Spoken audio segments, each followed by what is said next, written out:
Salam alaikum les amis. Alors, aujourd'hui on va parler des gap fill, d'accord? Un gap c'est un trou, et en fait c'est quand la bougie elle ferme en bas, donc rappelez-vous la bougie rouge elle ouvre en haut, elle ferme en bas. Et la bougie verte, elle ouvre en bas et elle ferme en haut. Donc elle a gagné en prix, d'accord? Et bien ici tu vois elle a fermé, ici, et le lendemain, elle a commencé directement ici. D'accord? C'est une bougie rouge, donc elle commence au-dessus. D'accord? Et là, ça s'appelle un gap. Et un gap, c'est quelque chose que les traders ils utilisent pour, du coup, trader. Donc, ici, tu vois la bougie, on est d'accord que le gap, c'est à partir du moment où ça ferme, voilà, donc ça ferme au bas, et ça rouvre au-dessus, parce que c'est deux bougies rouges, donc c'est comme ça, d'accord? Et ça, c'est ton gap. Donc ce gap-là, alors juste une parenthèse, quand est-ce qu'il se produit ou comment ça se produit? Ça se produit beaucoup dans les actions, d'accord? Parce que les heures d'ouverture des sessions de trading, ici dans le New York Stock Exchange, alors c'est partout, hein, mais en général, c'est de 9h à 16h. Et de 9h à 16h, c'est là où il y a le plus de volume. C'est là où il y a le plus d'achats et de ventes. D'accord? Mais il y a des gens qui peuvent, après 16h, entendre une nouvelle qui ne les rassure pas du tout et qui se disent « Tiens, je vais vendre ». Tant qu'il y a des acheteurs sur la plateforme, donc par exemple tu utilises eToro ou tu utilises peu importe, s'il y a des acheteurs, ils achètent. D'accord? Simplement, il faut juste se dire que quand c'est hors session de trading, à l'extérieur des horaires d'ouverture de la bourse, finalement, de New York, de 9h à 16h, c'est là, pendant cette session de trading, c'est là où il y a le plus de volume. Donc, il y a les grosses institutions, les hedge funds, tout le monde se concentre sur ça. Il y a beaucoup de gens qui tradent, rappelez-vous, des bougies intraday. Intraday, donc des bougies horaires, des bougies de 10 minutes, des bougies des fois de 2 heures, des fois de secondes, des bougies Mais quand c'est des bougies journalières, nous on s'en fiche. On s'en fiche un petit peu de la session de trading parce que de toute façon on attend que ça ouvre et que ça ferme avant de faire notre décision. Donc c'est ce qui fait que moi perso, je ne sais pas si vous savez, j'ai dû le dire, mais moi perso, je trade du journalier parce que moi, pour que les choses se forment, pour que je puisse, par exemple, si j'achète à un moment et je revends, il faut plusieurs jours, voire plusieurs semaines. Mais ce qui se passe pendant la journée, pas super intéressant. Donc je suis pas rivé sur mon écran. Je suis juste en train une fois par jour, je regarde les courbes et je fais ma décision. Je n'ai pas le temps d'être rivé sur les écrans, donc les bougies que je trade, c'est pas des bougies en dessous d'un jour, d'accord? C'est toujours au moins une bougie journalière. En gros, c'est la journalière de toute façon que je trade. Donc ici dans la journalière, et d'ailleurs les gaps, ça se passe partout, hein, ça se passe dans le 10 minutes, le 1 minute, le 30 minutes, le 1 heure, le 2 heures, peu importe. D'accord? Mais ici aussi, du coup, imaginons que dans ce cas-là, il y a eu une nouvelle qui fait que les traders ont eu peur. Et après que la session se soit terminée, à 16h heure de New York, donc tu vois la bougie elle se ferme, ici en fait ils ont continué, les gens, à être sur différentes plateformes de trading et ils ont dit « Oh là là, il faut que je vende, il faut que je vende, il faut que je vende, il faut que je vende ». Et ils ont trouvé quand même des acheteurs. Alors c'est pas là où il y a le plus d'acheteurs, c'est risqué parce qu'il n'y a pas beaucoup de volume. Mais les gens vendent à l'extérieur aussi, peu importe. Donc, si tu trouves qu'il y a quelqu'un qui est prêt à te racheter au prix que tu veux vendre, tu vends. En général, quand tu fais une vente, tu fais une vente au prix du marché. Donc, le prix du marché, il change tout le temps. Donc, la vente au prix du marché, moi, j'aime pas trop parce que, en fait, tu contrôles pas. Moi, je fais souvent des ordres de vente. D'accord? Je dis, tiens, quand le prix atteint ça, vends. Ou quand le prix atteint ça, achète. Parce que ça correspond à des indicateurs. Tu comprends? Mais il y a plein de gens, ils paniquent et ils font une vente immédiate. Et dans la vente immédiate, si tu veux, ici, imagine des bougies invisibles parce que c'est à l'extérieur des sessions de trading, c'est après 16h ou avant 9h, ça peut être à 8h du matin. eh bien, imagine des bougies où... Et là, quand la session rouvre, eh ben, ça rouvre ici. Donc, on a un gap. Voilà. Désolé pour l'explication de comment les gaps se forment. Les gaps se forment très souvent dans les actions. Ils ne se forment pas beaucoup dans la crypto. Pourquoi ? Parce que la crypto, c'est 24 sur 24. C'est 7 jours sur 7. Donc, il n'y a pas vraiment... C'est rare, c'est très très rare où ça se passe en crypto. D'accord ? Ça se passe quand même, mais c'est très rare. D'accord ? C'est vraiment sur des moments de panique intense, etc. etc. Pareil pour les ETF ou les matières premières.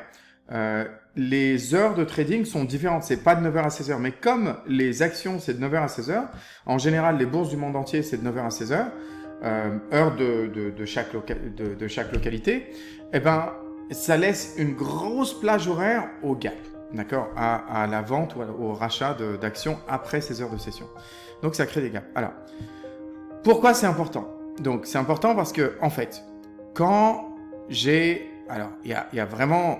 je vais voir si je peux pas faire un texte ici. Hop, donc j'appuie sur le T ici, d'accord ?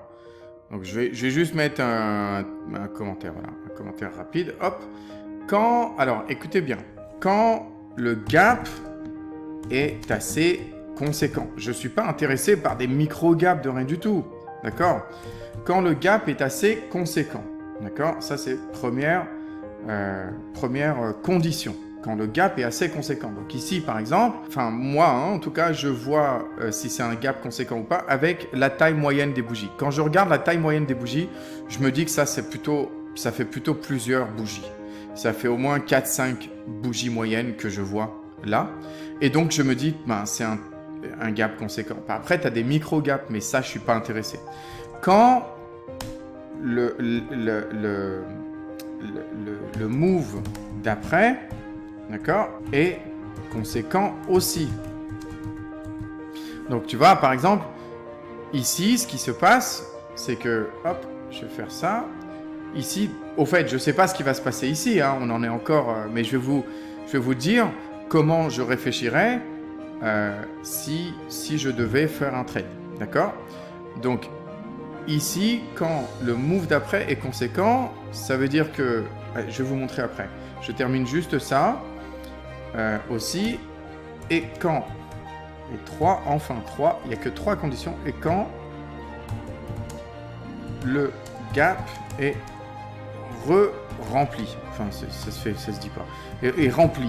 D'accord ? Je vais vous montrer. Hein. Donc, quand vous avez ces 3 choses qui agissent, c'est là où tu te dis « Ah, c'est génial !»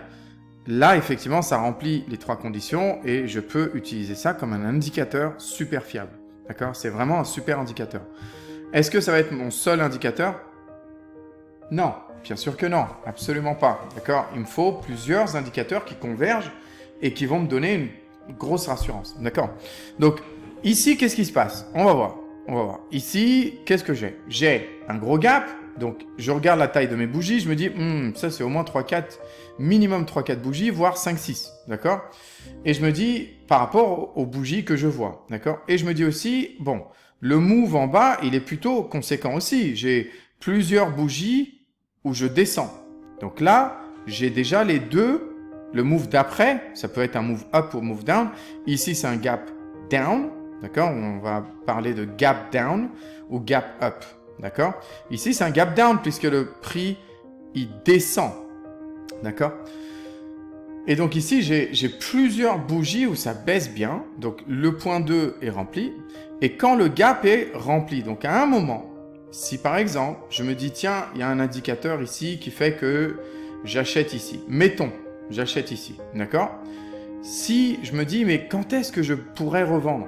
Donc, on va dire que je suis à 28,18, 28,33, peu importe. Et j'achète ici. Je me dis, tiens, on va voir. Je me dis, ah, est-ce que ça, c'est pas une bottoming tail ? Bon, elle n'est pas énorme, mais est-ce que c'est pas une bottoming tail ? Maintenant, vous connaissez les bottoming tails. Je me dis, tiens, ici, là, j'aime plutôt ça, sauf que je sais pas si c'est une bottoming tail. J'ai l'impression que la rouge, c'est une bottoming tail. Mais 50%, j'ai l'impression vraiment que c'est une bottoming tail. C'est la plus basse depuis au moins une trentaine de bougies minimum, hein, depuis vous, si on prend depuis là, c'est vraiment ça la plus basse. Je me dis c'est une petite bottoming tail. Je l'aurais voulu plus franche, mais on va dire que c'est un autre indicateur et j'achète ici. D'accord, bon, j'achète ici. Ouais, mais quand est-ce que je vends? Donc, imaginons, le prix fait ça, il fait ça, bon, il revient pas en arrière comme ça, mais il fait ça, ça, et là, c'est là où je revends. Pourquoi? Ben, parce que tout simplement, c'est que ici, j'aurais rempli mon gap.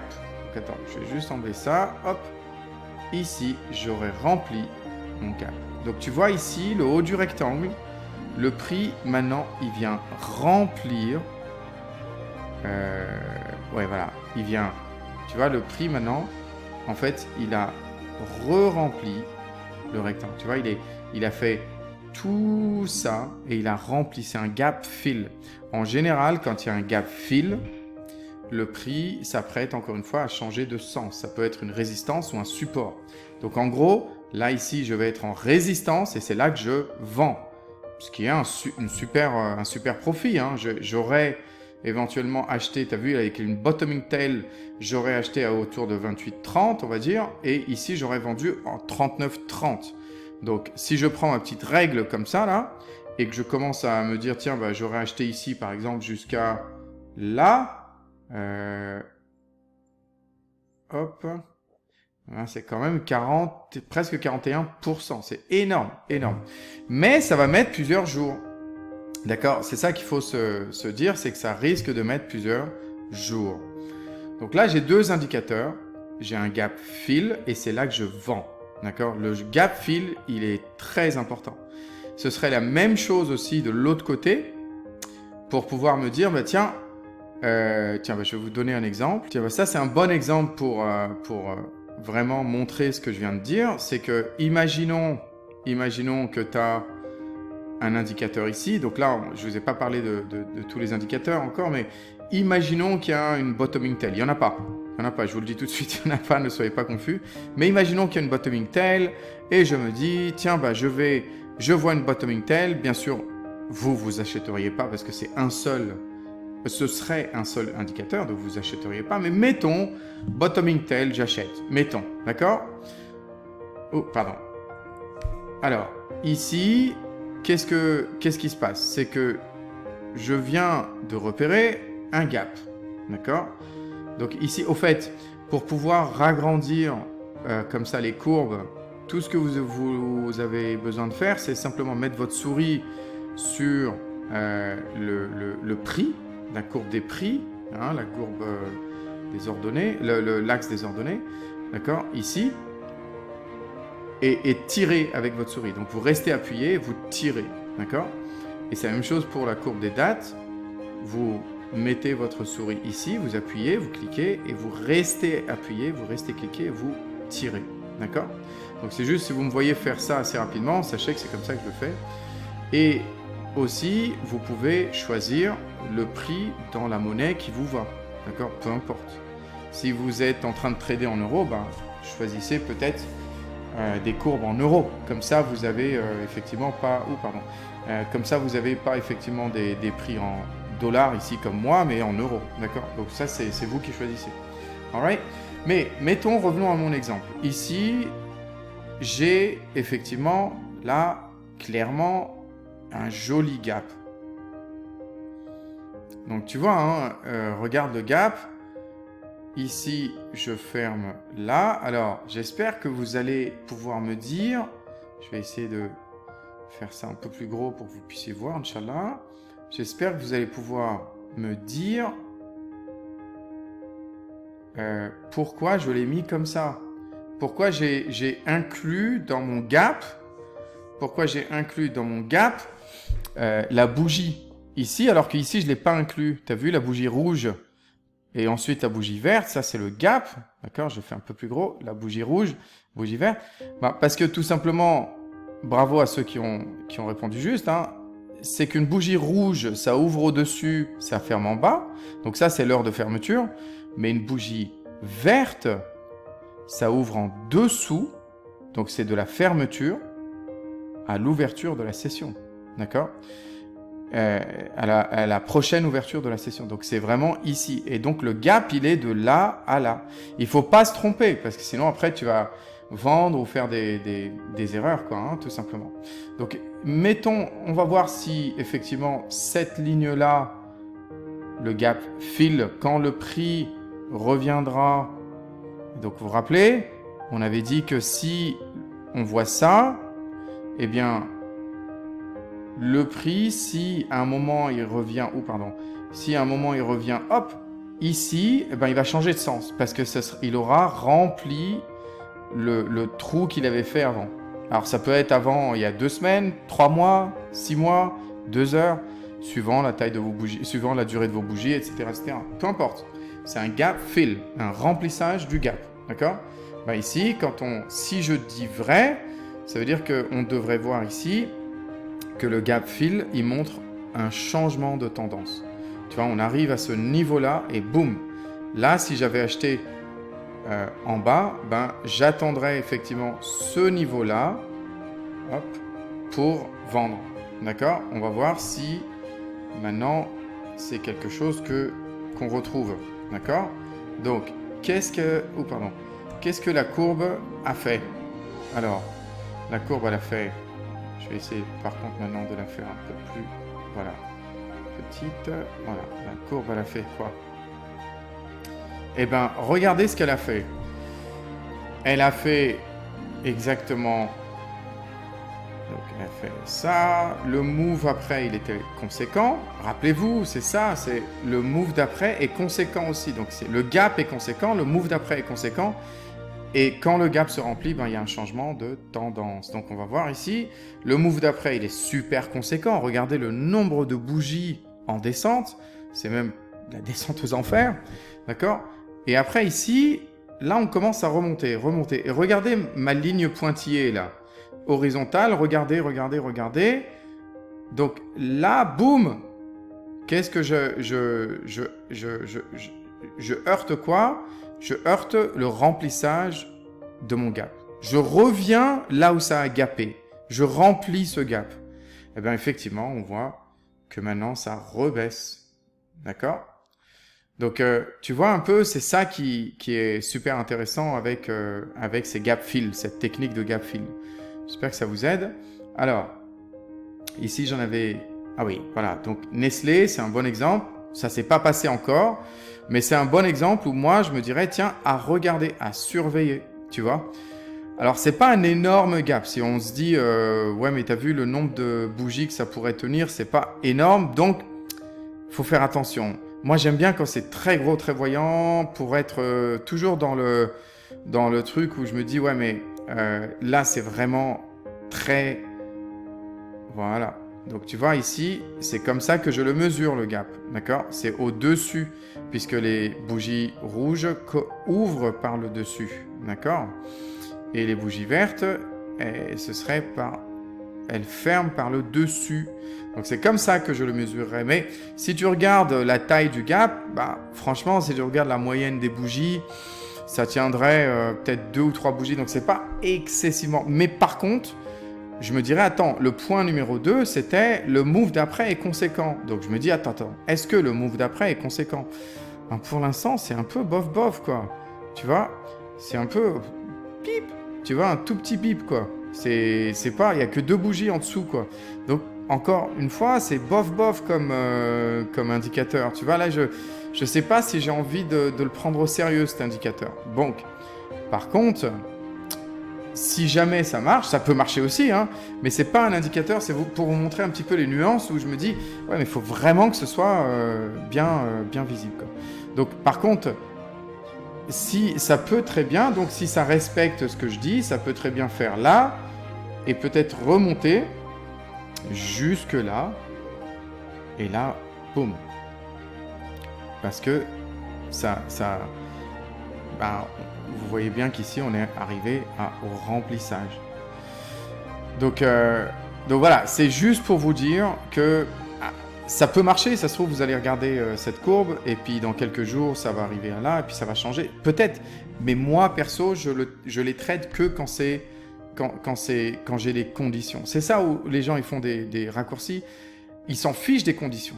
Ils se disent à peu près, ouais, mais je me rappelle, il y avait ça, ouais. Mais en fait, c'est pas toutes les conditions et après, ils se font avoir. Donc voilà, ça, c'est un point. Un autre truc que dont je voulais vous parler, c'est que souvent, les institutions vont faire en sorte de vous déstabiliser très, très, très, très souvent. Ça, c'est un truc, vous allez essayer d'appliquer ce qu'on voit dans ce cours-là, Inch'Allah, et vous allez vous dire, mince, ça n'a pas rebondi, qu'est-ce qui s'est passé, ça marche pas ce truc. Non, ne paniquez pas. C'est tout ce que je vous dirais, c'est ne paniquez surtout pas. Donc ici, ça c'est un gap up. Donc là, on a gapé, hop, d'accord? On voit bien qu'on a gapé up. Donc ici, comment on va tracer le gap? C'est bien ici, de la fermeture de cette session, donc le bas de la bougie rouge, bien sûr, à l'ouverture de la session d'après, le bas, bien sûr, de la bougie verte. D'accord? Ça, c'est mon gap. Bon, je me dirais, d'après la moyenne des bougies, je me dirais, ok, disons que c'est un bon gap. 3-4 bougies. Deuxième condition, que le move d'après est conséquent. D'accord? On va voir si le move d'après est conséquent. Oui, quand même, pas mal. Tu vois? Ici, là, j'ai un bon move. D'accord? Bon move. Et là, attention. Oh, pardon. Tac. Et là, attention. Là, voilà. Là, on descend. Est-ce que je remplis le gap ici? Non. Je remplis pas le gap ici. Même si ça remonte, moi, c'est ça. C'est là où, les amis, Inch'Allah, vous n'allez pas vous faire avoir. C'est être super, super exigeant et strict sur les conditions. Ça ne remplit pas le gap ici. Donc, peu importe, c'est peut-être un autre indicateur qui fait que ça rebondit. Peut-être, mais ça ne remplit pas le gap. Alors, on continue. Ça fait ça, ça fait ça, ça fait ça. Et là, regardez, hop, on arrive au bout du gap. Donc, suppose ici, toi, je vais essayer de le faire plus grand parce que j'ai envie vraiment que, Inch'Allah, vous ne vous fassiez pas du tout avoir sur ce genre de technique. Voilà. Donc, suppose, tu arrives là et tu te dis, super, nickel, je vais acheter. T'achètes là. Le jour d'après, ça remontouille un petit pouille. Ça remonte un petit peu et là, ça baisse. Et là, tu te dis, non, ça craint, ça rebondit pas. Alors, premièrement, c'est possible que ça rebondit pas. C'est possible. Tu vois ici, tu vois le carré, là, on est, si vous regardez mes pointillés horizontaux, on est vraiment sur le remplissage, le gap fill. D'accord? Ça devrait rebondir. Mais ça, c'est ce que les institutions, souvent, elles font. Elles déploient beaucoup, beaucoup de cash pour acheter ou vendre, dans ce cas-là, vendre, pour faire en sorte qu'elles déstabilisent les analyses techniques. Elles essayent, alors c'est pour ça que je suis toujours sur des large caps et des méga caps, parce que sur des large caps et des méga caps, ça veut dire qu'il y a tellement de volume, tellement de transactions, c'est tellement énorme que c'est très difficile pour une ou deux institutions de déstabiliser les analyses techniques. Donc, on va vraiment faire de la pure analyse technique. Mais ici, des fois, les institutions, elles s'appellent et elles se disent, viens, on vend. Il y a plein de gens qui vont paniquer, donc ils vendent. Plein de gens se disent, mince, et ils vendent. Ils vendent soit automatiquement parce qu'ils se sont dit, attention, si jamais ça baisse, ça dépasse ça, tu vends automatiquement. Donc, ça s'appelle un stop loss, où ils disent, si jamais j'arrive à là, et ils vont mettre un stop loss ici, ils vont mettre un stop loss à moins 3%, moins 5% de leur target. Ils disent, ici, tu vends. Si jamais, ça veut dire que ça ne va pas rebondir. Et comme tout le monde se met à vendre, boum, boum, boum, boum, boum, boum. Et ça, c'est là où les institutions, les gros hedge funds, etc., là, eux, ils achètent en masse, bien sûr, parce qu'ils se disent, yes, c'était un gap fill. Maintenant, ils sont tous tombés dans le panneau, donc ils ont acheté encore moins cher. Et là, bien entendu, le prix enfin réagit au gap fill. Donc des fois, il ne faut pas paniquer. Des fois, tu vas acheter un truc, ça va aller en bas. Tu peux mettre un stop loss, justement un truc où tu te dis, tiens, normalement ici, ça rebondit, mais tu vas dire à la plateforme, si jamais ça arrive là, eh ben, Stoplet met un stop loss. Donc en gros, vends dans ce cas-là. Comme ça, tu évites la perte de tout ça. Mais des fois, les gens mettent un stop loss tellement près qu'ils n'ont pas le temps En fait, une courbe de prix, ça vit tout seul. Tous les jours, c'est nouveau, personne ne la contrôle à part Allah. Et du coup, tout le monde la vit, si tu veux, la subit. C'est un système ouvert. Donc en fait, des fois, il ne faut pas paniquer. Il ne faut pas super paniquer. Il faut essayer de se dire, non, c'est un gap fill, il est conséquent, j'ai toutes mes conditions, c'est ma thèse, je ne vais pas mettre beaucoup d'argent ici, je vais mettre un tout petit peu d'argent, j'achète effectivement là, ça baisse pendant 1 jour, 2 jours, des fois ça se stabilise et les gens ils paniquent et ils vendent. Et le 4e, 5e jour, des fois même la semaine d'après, là ça réagit et ils disent mince, j'aurais pas dû vendre. En fait, c'est ça que je voulais vous montrer aussi, c'est que les institutions, elles vont jouer avec vos nerfs. C'est sûr. Et c'est pour ça que toi, tu dois te dire « Ah, je m'en fiche de ça. Moi, je fais une fois. Après, c'est bon. Il faut que je lui laisse le temps de vivre. Surtout si c'est des bougies journalières. C'est pas parce que « Ah, Hamza, il nous a dit ça, que c'est précis, c'est mathématique. » Non, t'imagines, c'est subhanallah, yani, ça a besoin de se corriger, de se retrouver, de prendre le temps. Il peut y avoir des nouvelles, des news. À ce moment-là, il peut y avoir plein de choses. Mais toi, tu dois te dire, attends, moi, je suis très précis, je suis juste super rigoureux, j'ai des conditions, je les tiens. La première fois, par exemple, si je devais acheter là, donc tu vois, nous, on a acheté là, d'accord? Nous, on a acheté là, ça a rebaissé après. Ouais, mais si je devais acheter là, je me dirais, ok, soit tu mets un stop loss, donc en gros, tu dis à la plateforme, vends si jamais je dépasse là, par exemple, et tu dis, c'est à moins 5%, donc ça va. Ou alors, tu te dis, non, j'ai là, ensuite, par exemple, si j'ai 100 €, je vais mettre 20 € là. Je dis, ok, ça baisse, mais si jamais ça rebaisse, je vais trouver un autre endroit, un autre niveau, peut-être une bottoming tail ou bon, c'est dur parce que là, vous avez appris que les bottoming tail. Mais Inch'Allah, je vais vous donner plein d'autres indicateurs, Inch'Allah. Mais je vais mettre comme ça, si tu veux, différents niveaux. Ici, je vais mettre 30. Oups. 30. Bah, désolé, le 30, là, il est tout pourri. Bon, ici, mettons 30 €. Donc ici, j'ai 20 €, 30 €. Donc, tu vois, la moyenne fait que je suis encore en train de suivre la descente. Ça va monter à un moment ou à un autre. Et ici, encore un ici. Et peut-être que je vais le mettre à 50, par exemple. Tu vois, et donc, comme ça, je vais diviser mes 100 en mettant comme ça. Ça s'appelle du DCA, du Dollar Cost Average. D'accord, DCA. Donc, c'est comme ça que si jamais je me rate... Alors, si effectivement, c'est une manipulation des institutions, elles s'appellent, elles essaient de faire croire que le gap fill, il ne va pas marcher, etc. Bon, pas de souci. Moi, je ne panique pas. Et ici, je remonte. Et c'est super.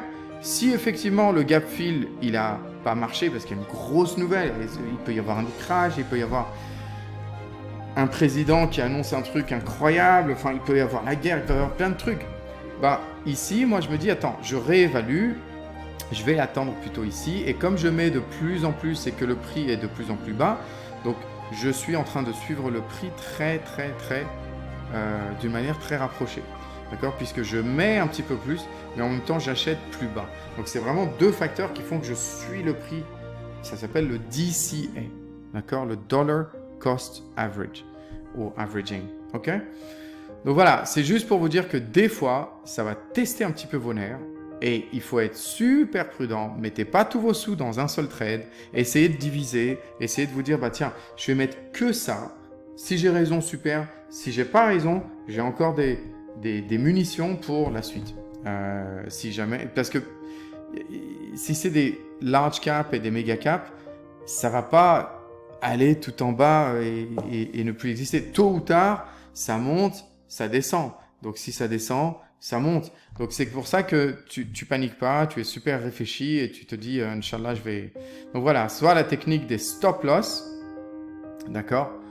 SL, souvent sur les plateformes, vous allez voir SL. J'espère que vous allez commencer à avoir des plateformes. Vous savez que vous pouvez utiliser de